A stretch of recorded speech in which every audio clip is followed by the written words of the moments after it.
New vlog. I'm Jeff. This is Sarah, and today we're going to talk about Disney adult dining on the Disney Cruise Line. Yeah, so we'll cover everything that you need to know. So, just the different options that are available across all of the Disney Cruise Line ships, our opinions of some of our favorites, recommendations, and just all the details that you need to know about making reservations, going to it, and having this wonderful adults only experience on Disney Cruise Line. Yeah, and it's definitely a wonderful experience. It's one of our favorite things to do when we're on a cruise ship. So let's get started. Yeah, so we're going to start off with just an overview of some general information that would apply to all of the different adult dinings, because the dining options will vary based on the ship that you're on. So first off, the most important thing probably is that it is adults only. So it means you have to be 18 or older to dine in these locations, which I love this option on Disney Cruise Line. Yeah, it's nice. It's elevated dining. It's, kind of fine dining. So it is a nice escape if you're looking for something a little quieter than the main dining, something maybe a little bit more refined. And so for us, it's something that, we recommend and love. Yeah, kind of going off what Jeff said, I would say another general comment about these adult dining options is it is some of the best food and service that you can get on any Disney cruise line. So I will say Disney does a good job with their service. The cast members are great, but I think some of the best cast member interactions we've had has definitely been in these adult only restaurants. Yes, absolutely. The best of the best seem to be there. Yeah, and then when it comes to wanting to dine at these restaurants, there are some things that you have to be aware of. So one of the important ones is that you do need a reservation to be able to dine at these. So when you're doing a reservation, you kind of have a couple options. So the best option is going to be book it ahead of time through the Disney Cruise Line app, and that will open up for you based on your castaway status. So if you're not sure what that is, just Google it, and it will tell you how many days before your cruise you're able to start booking these experiences. Yeah, and the other option is if either you want to make a change to your reservation or you weren't able to get one ahead of time or maybe just forgot. When you board the cruise ship, there is going to be a separate location, and you can ask a cast member where it is, where dining is going to be handled. So there's going to be your main dining, which is your rotational dining is handled there, and then a separate area right in that same section for the adult-only dining. So you'll be able to speak to a cast member specifically about that, and if there's availability, they can find you some. If not, they can put you on a wait list and they'll notify you through the Navigator app if something comes available. So there is that option. However, that's going to be kind of hit and miss whether or not you're going to find anything day of or, once you get on board the ship. So definitely, if you have the option, grab that reservation ahead of time. Yeah, I would say also if it's not there on the day that your cruise opens or your booking window opens, still keep an eye on it as it gets closer to your cruise, because sometimes people will cancel and it will pop up. So it doesn't hurt. We've had it once pop up that way. And then also the waitlist Jeff mentioned is actually definitely worth doing if it's something you really want to experience. We have had chances or have had times where we've been on the cruise and we have gotten into one of the restaurants because of the waitlist. Yeah, absolutely. So it's not a wait list that never gets cleared. You will, on occasion, be able to grab a reservation once you're on board. And then also another big thing for these adult-only restaurants, with them being an elevated experience and having it be a little special, they do have a dress code that's going to go with those. So, Jeff, you want to talk a bit about the dress code? Yeah, so they do have a dress code, as Sarah said. And what that means for men, you have to wear pants with the exception of brunch at Palo, which we'll talk about, what that is later on. But you do have to wear pants, a button-up shirt, a polo, something like that, a little bit nicer. The nice thing is if you forgot them or you didn't bring them because you weren't planning on going, they do actually have rental pants, which are free, no charge. You can go up. I assume shirts as well, although when we went and I had to borrow pants, I did have a shirt with me. So, you just go up to the restaurant, tell them what you want. They'll give you a pair of pants that fit you. You wear them that night for dinner, bring them back to your stateroom, and your stateroom attendant actually just returns them to the restaurant for you the next day. So not ideal, but certainly better than not being able to go out if you forgot some dress pants. Yes, I will say that it's best if you think there's a chance you're going to do it. I would definitely look at the dress code ahead of time. It's mostly things like no swimsuits, no t-shirts. So they want an elevated experience.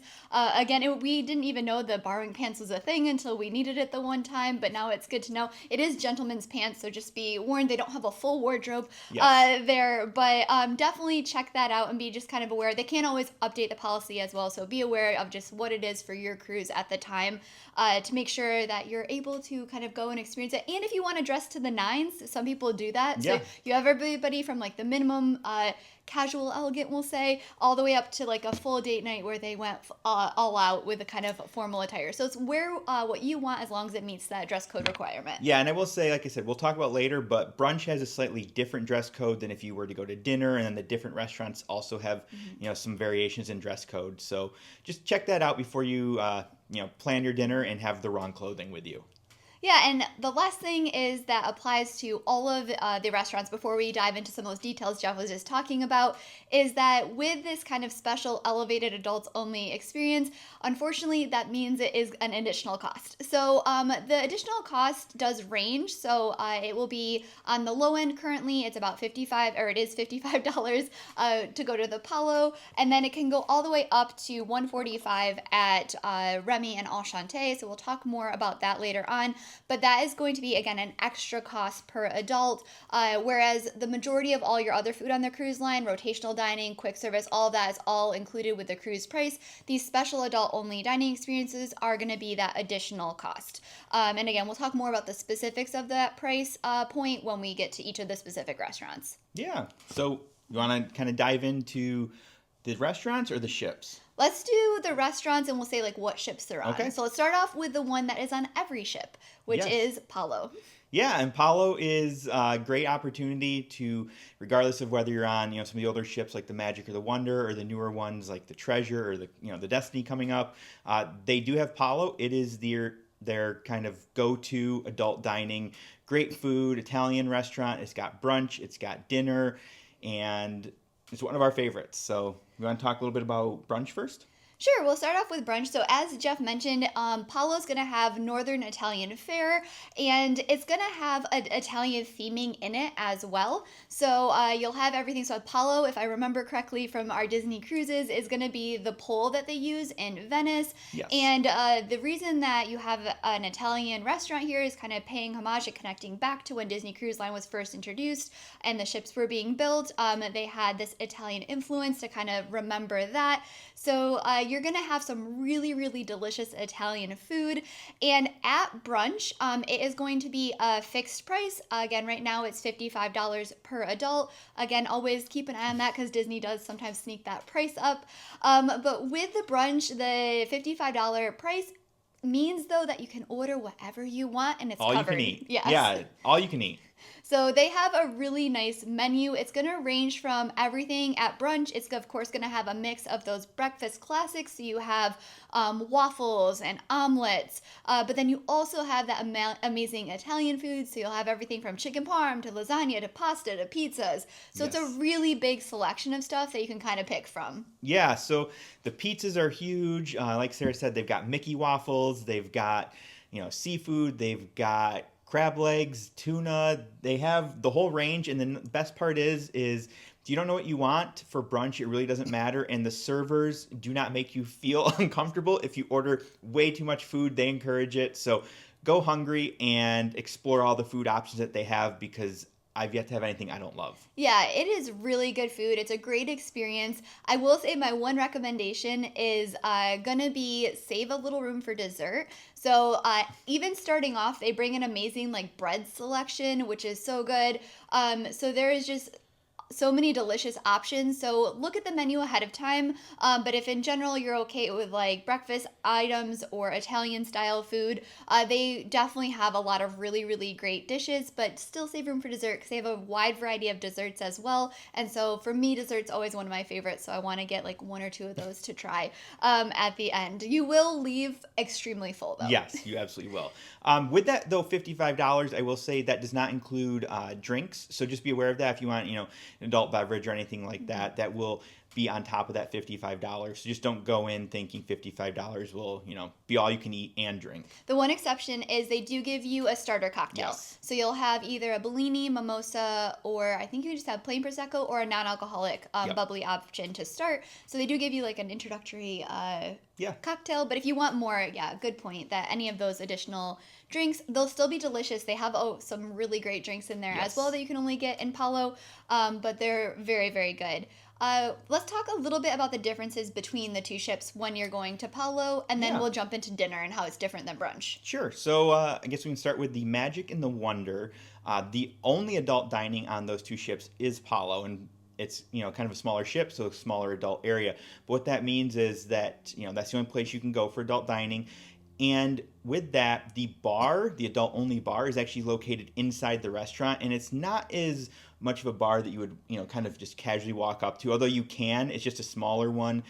So that's a little different of the setup. Whereas in the other ships, there's an adult only bar that is separate from the restaurants in that same area. But yeah, so that's kind of how it's set up on the Magic and the Wonder. Yeah, and then similar to what Jeff was saying, you have Palo still, so it's going to be that Italian style theming when it comes to the dream and the fantasy. So in there, it's going to be, again, very similar theming to the other Magic and Wonder ship, Yes. but you do have Meridian, which is going to be the bar that kind of ties together the two adult-only restaurants there. We'll talk about Remy, the second restaurant option on those ships. But again, it's going to have a lot of the same feel. So if you've Yes. been to Palo on the Magic or Wonder and you go on the Dream or the Fantasy, theming inside, very similar. Yeah, very, very similar. Same food, same everything. I mean, it looks different because the design's slightly different in terms of the layout, but yeah, very similar experience. And then when it comes to the Wish class, so if you have the Wish, the Treasure, the Destiny, with those, it's actually called Palo Steakhouse, but it's still Palo.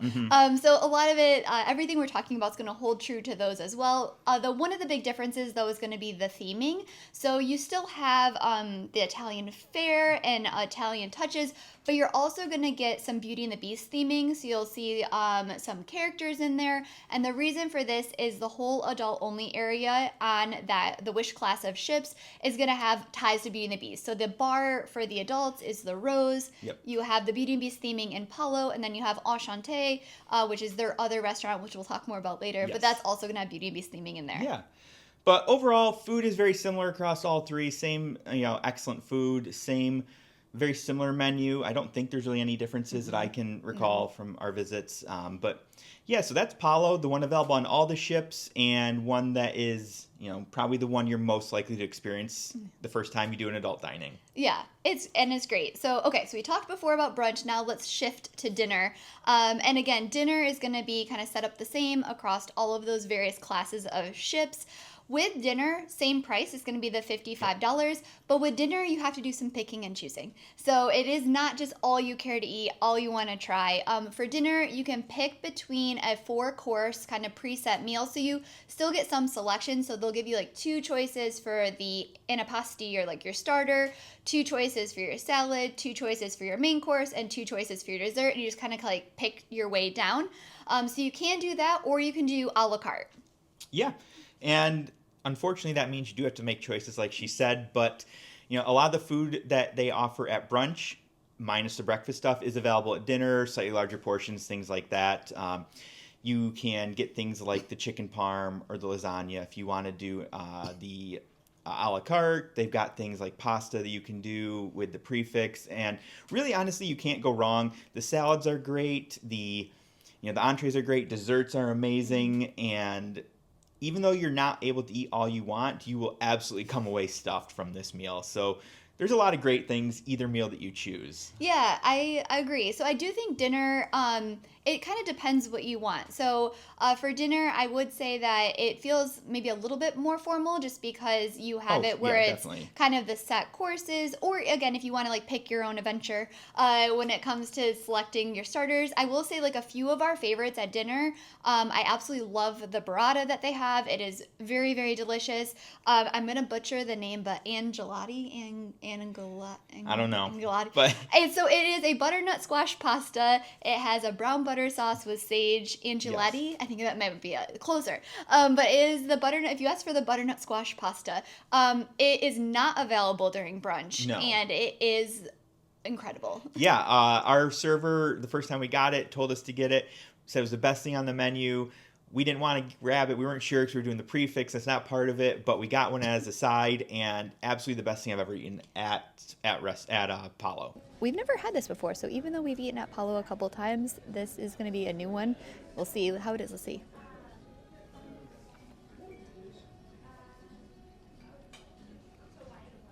$11 out of 10. 12 out of 10. Is it as good as he said? It's better. It's easily the best thing here. There's 5 of them that are on the plate, and I just took one to try to bite. It's gonna be a fight over. We'll probably have to go halvesies on it. It's so good.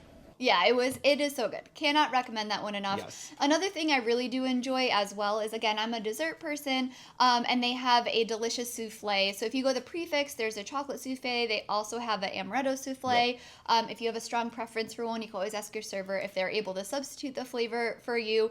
But again, it's really, really good food at dinner. So I think, again, you can't go wrong. For us, we love Palo. We'll talk more of kind of like our favorites and our recommendations there at the end. But it's a really nice experience. Yeah, and I'll just bring up 2 more things I think that are differences about brunch and dinner that are important to know. First, brunch, you can wear shorts. You can be a little bit less formal.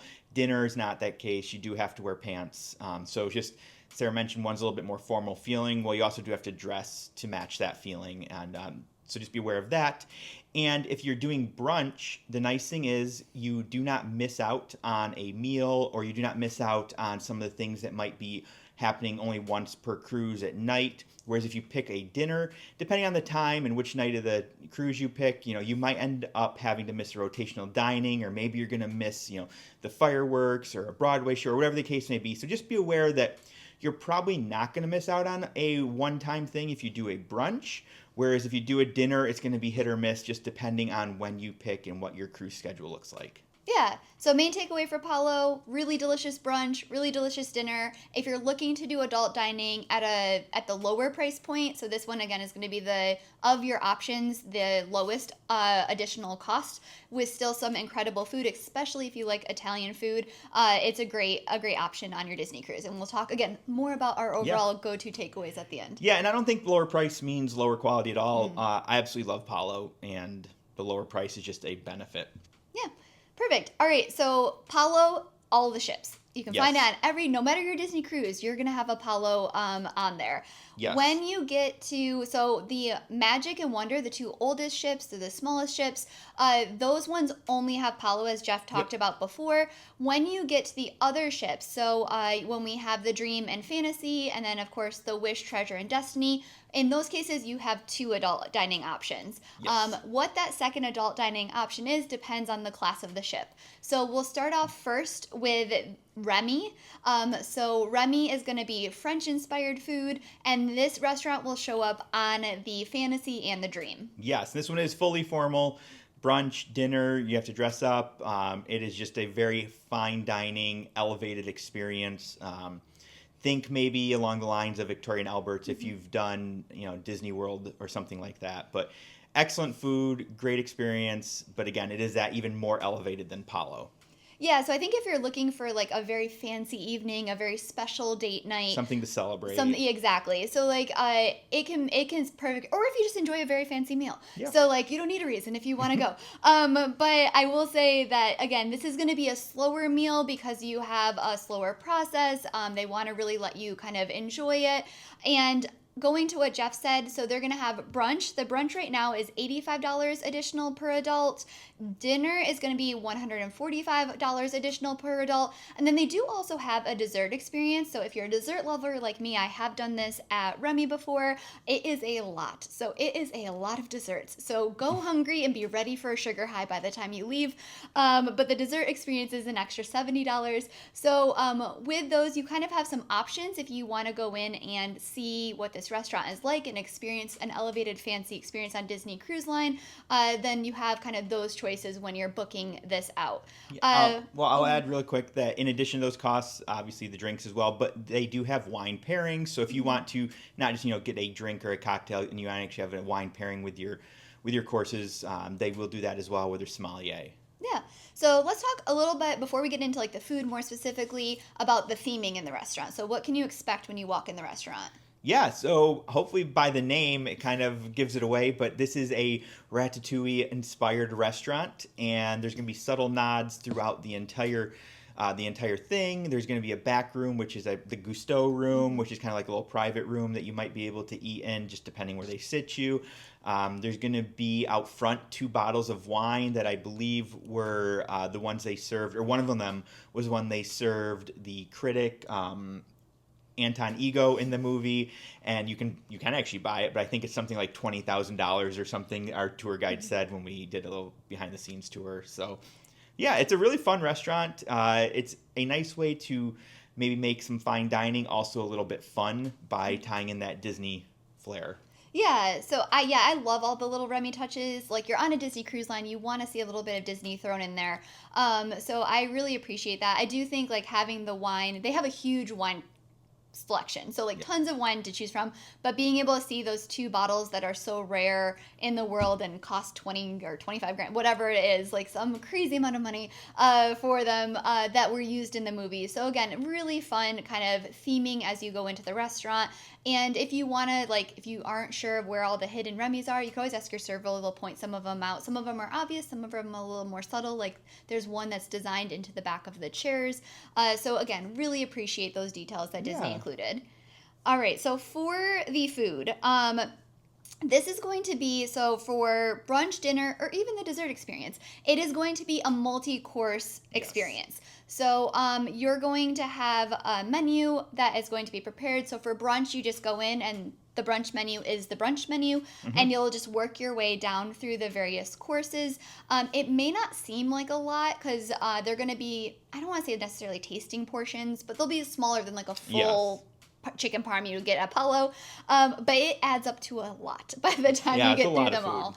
But it is absolutely delicious. Do you want to start it off by talking about the bread that kicks off? So the bread is delicious. It is actually flown in, I believe they said half-baked, from France. So it is actually bread that is from France, and then they finish it off here. They bring it out with a bunch of different tasting or styles of butter with some salt, and that's on its own. You know you're off to a good start once you taste this bread and have this this appetizer to start your meal.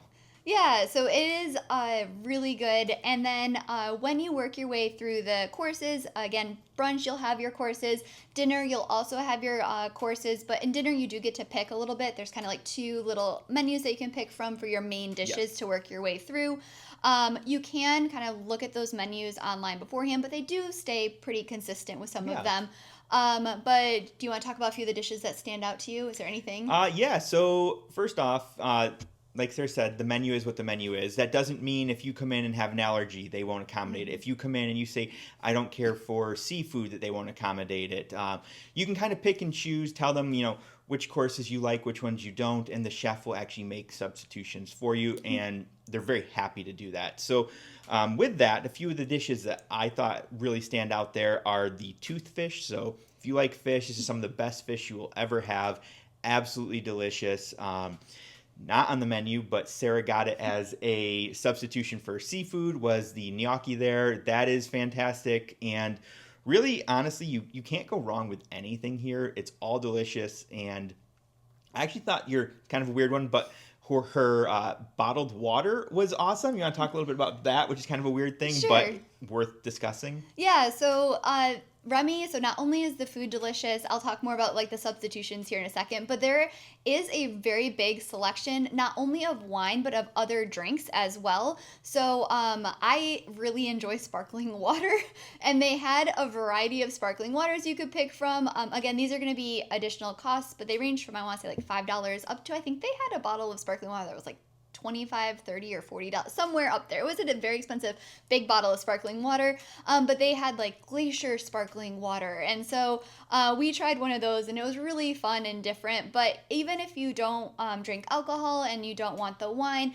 they do also have some other non-alcoholic options, mocktails available that are delicious, or everything from sparkling waters, unique and special sparkling waters from around the world that you can try. And then just to kind of talk about what Jeff said with the substitutions. So again, allergies, Disney is great about accommodating those. But at Remy, they even take it a step further where I will usually try just about anything, but I just personally prefer to not have seafood. It's just not usually my favorite. And they were more than happy to kind of accommodate, and they would tell me what the chef was going to probably do, and did that sound okay to me. I ended up with a tomato dish that I think they said is common on their dinner menus, and it was like an homage to his grandma with tomatoes, and had a tomato water and like all these other, and it was outstanding. It was incredible. Yeah, it doesn't taste like a substitution. No. It should be on the menu. Yeah, so it is, even if you're nervous about certain things, or if you look at the menu online and you're like, I don't know if I'm gonna like this, they really will go above and beyond to accommodate you, to make sure you have a great time, and everything we've had is absolutely delicious.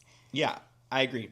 They are unbelievably happy to make sure that your meal is the best experience that you can have. Yeah. And so again, when we're talking between like brunch and dinner, it's just gonna mostly, I think, vary between. Obviously, the brunch is a little lower priced. Dinner, you're gonna have more food that's included. Yes. One of the big things that stands out to me is at dinner you have a whole cheese cart and a cheese experience that kind of comes with it. That it's incredible. But you can't go wrong if you're looking for kind of that extra special meal. Yeah, I agree. It's a great way to celebrate something. It's a great way to have a fine dining. It's another great experience on board the ship. But again, this one's even smaller than Palo in terms of how many people they can seat. So just if this is something you want to do, I would make extra care to try and book this one ahead of time, whereas Palo is a significantly larger restaurant in terms of what it can accommodate. So you're more likely to be able to find that on board. But yeah, this is a great experience too. And then the last thing I'll touch on here is just the dessert experience. So I've done the dessert experience at Remy and then also Enchante, which we'll talk about here in just a second. But that is, again, going to be for the dessert lovers. So that $70 experience gets you in the restaurant, lets you kind of see that. But it is a lot of dessert. So I want to say it was like 4 or 5 desserts at least, and they're big desserts. They're beautiful. It's a good variety of everything from chocolate to fruit-inspired desserts. But if you're looking for an extra special sweet tooth experience, that is a really fun option as well. Yeah. All right, on to our last adult dining option.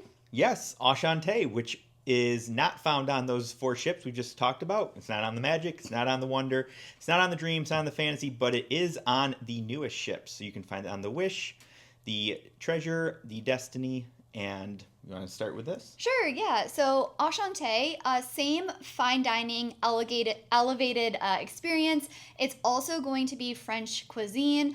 One thing I should say about the theming or the difference in theming. So Remy, obviously you have ratatouille inspired and all those details.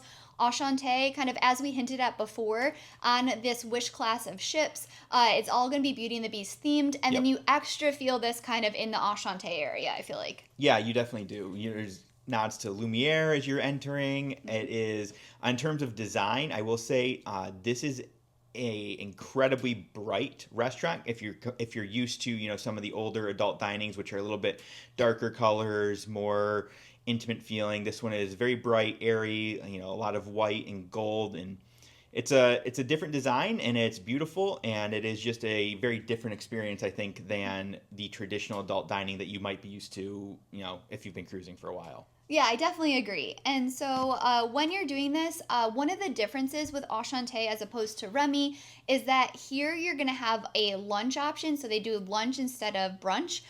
So it's going to be lunch, dinner, and then that dessert experience.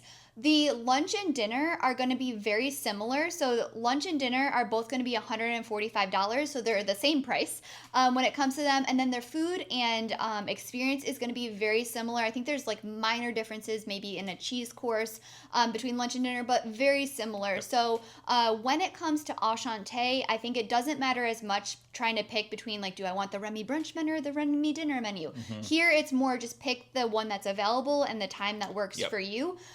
As opposed to trying to maybe pick between the two. Yeah, I agree.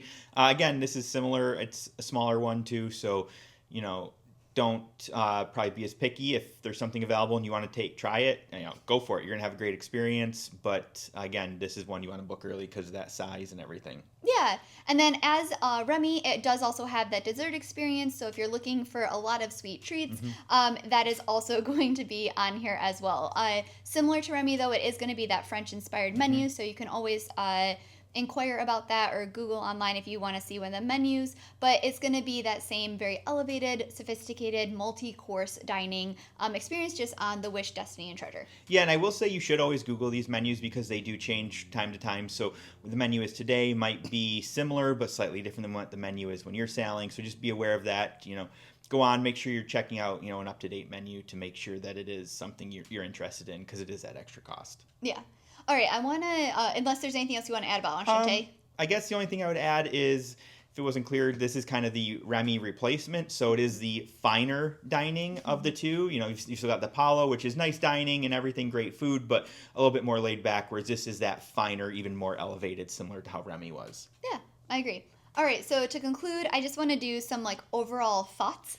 Well, first, should we just talk 2 minutes each about the adult bars, just so you know that they're there? Oh, sure, yeah. Because, so on the Dream and the Fantasy, they do have an adult bar called Meridian, and it is physically located right between the two restaurants. So you come up the elevators, right in front of you is going to be Meridian, and it's going to be a great little adult bar, quiet, great drinks, awesome atmosphere. And then, to the left is going to be your Palo, to the right is going to be your Remy. Whereas on the newer ships, the Wish, Treasure, Destiny, it's got the Rose, or an Enchanted Rose, and the Rose, I forget which one. But this one is not between the two. You actually physically have to walk through the bar to get to the two restaurants, where Palo is going to be essentially straight in front of you, or you can kind of take a left and go down a little hallway to get to Enchante. But both of these are also adult only, even though they're not dining. They are the bars that are accompanying these restaurants, and also great experiences. And for the bars, you do not need reservations. No. So while you need reservations for the dining locations, the bar you can just pop up to, grab a drink, sit, relax, enjoy it. If you want to grab a drink before dinner or after dinner, you can just go hang out there as long as there's a seat at your table, which usually there's availability. Yes. So that, again, no reservation needed for the bars, but you do need reservations for the dining locations. Yes. All right. Good call. I forgot about Yes. those. All right. So just some conclusions and questions. So one of the first questions is going to be, should I do brunch or should I do dinner? Should I do lunch or should I do dinner? I think one of the things we hit on a little bit, but they do have great views out these adult only restaurants. So Yes. they're all going to have window lined walls. And so they do wonderful views. If you have a dining location during the daylight hours, obviously you'll have those views to look out on. It's especially nice to do a brunch or lunch during a day at sea. Do you agree? Yeah, I mean, it's a cool view, and I think where you're kind of going with this is, if you did a later dinner, which is when, you probably would normally do a nice fine dining a little bit later at night, but in doing that, you are missing out on the views because you're in the middle of the ocean. There's not lights, so you're just looking out of black windows, and it's still great. The experience is still fantastic, but you are missing out on that cool experience of, just having beautiful views. Yeah. So I do think that you really can't go wrong with the food, brunch or dinner. Maybe look at the menus and make a decision based off that. But I will say the views are definitely much better, in my opinion, during the day, because you get the whole benefit of daylight hours. Yes. All right. So when it comes to which should I do Palo or Remy or Enchante? What is your opinion? I mean, my opinion is you should do Palo to start. It's the lowest price point. The food is, comparable in terms of quality, maybe not in terms of fanciness, but in terms of taste and everything to the other restaurants. And, if you're not sure if adult dining or some of this what you call extra cost dining is, something you're interested in, I think this is a great way to kind of get exposure to that. And it's also the easiest one to get. So I would probably start there, but really you can't go wrong. I mean, if there's one you're more interested in or it sounds more fun to you, I'd do it. Yeah, I agree. So I think pick based on your personal preference. So I agree with you about the lower price point is nice for Palo. But I will say that we prefer more casual meals. So usually our default is to go to Palo for either brunch or dinner. But if you like a fancy multi-course meal, Remy and Enchante are also great. Yep. So I think kind of what is best for you and your party is kind of what you should go towards. And they can also accommodate larger groups. So all of the restaurants, or most of the restaurants, will have a separate room where if they want a larger group, Palo has a big room. So if you do want to combine staterooms or kind of combine everyone into one, you can always have everyone grab the reservation, inquire when you get on the ship, and be hey, is it possible for us to get the big table? They'll accommodate you as best they can with the restaurant. So there are options from everything from 2 people to a large party. From everything from one person That's to true. a large party. That's true. You can't go by yourself. All right. So do you think first timers should do the adult dining? If I were a first-time cruiser, I would say you should only do the adult dining if it is a brunch or lunch. And I say that only because I think as a first-time cruiser, you just don't want to miss a rotational dining. That being said, if you're able to get a dinner at Palo at 8 p.m. and your rotational dining's at 5, go to dinner at 5 or the early dining. Maybe you don't eat much, but, experience everything that has to offer and then go to that. But I think as a first-time cruiser, I would not recommend skipping one of the rotational dinings to do the adult dining just because, the rotational dinings are so special on their own. You want to kind of get that experience. Yeah, I agree. So I think the Disney cruise has so much more going on. So not even the rotational dining, just like the shows and the fireworks and the trivias. Like there's so much going on the ship that I personally was overwhelmed the first time even. And so I think like unless you really want this or you really want a date night or you've heard about Palo so much you really want to do it, then go for it. But I think in general for your first cruise, I would kind of like maybe like Jeff said, do a brunch or lunch, but I probably would try to give yourself time to enjoy everything that the ship has to offer at night. I will say that the exception to this is if you have a very long cruise. So if like your first Disney cruise is like a 7-night or 10-night, you're doing something, even a 5-night in theory. But if you have a longer cruise, then do it. Yeah, go for it. Yes, I think up to 4 nights, I probably would stick to my recommendation because 4 nights, right? You've got 3 nights of unique dining, plus you've got a pirate night, and so you've got something new happening every night. Whereas beyond 4, you've kind of got some things that are repeating a little. Yeah. So the rotational dining menus will be the same, but yeah, it's gonna be a little bit more flexible, a little bit more flexibility. But they do still have unique things happening, especially if you're on something like the Magic or Wonder. Like you might miss, or Treasure, you might miss certain show aspects from things like Coco or Frozen. So just be aware about that kind of thing. So with this, what would be your main kind of takeaway piece of advice when it comes to adult dining? Yeah, so if it's something you want to do, I think my main just piece of advice is, unfortunately for us, we're early to bed people, but stay up late. Get that booking window as soon as it's open for you and try and book it ahead of time. It's the easiest way to just guarantee that you don't have to get on the ship, rush to find, dining guest services and wait in a line and then ask and hope, right? So if it's important to you, just, take a little time ahead of time to plan out making sure you get that booking. And I will also say when you're getting the booking, so the app is great. So the app does a great job. But I do sometimes find that if you log into the Disney Cruise Line on a website, on a computer, it sometimes does work a little better when you're doing this right when it drops. I think just because so many people are trying to get it. But my big takeaway for this one is going to be, so do everything Jeff said, but I can't repeat what he said, is go hungry. So you want to be able to enjoy all the food that you can. They will do their best to accommodate at any of these restaurants any allergies that you have. They want to make sure that you're getting all the food that you want to try and having the best experience. And with that comes a lot of food. So no matter which brunch or dinner, which restaurant you go to, you're going to have a lot of really delicious food, and you want to be able to kind of enjoy it all. Yes. So even though there's tons of Disney food available on the Disney cruise, and you might want to go grab that one more piece of pizza or hot dog before you go off to brunch, don't do it. Just go hungry, go super hungry that morning, and then just enjoy all of the amazing food that you're going to get. Yeah, I agree. There's a lot of food.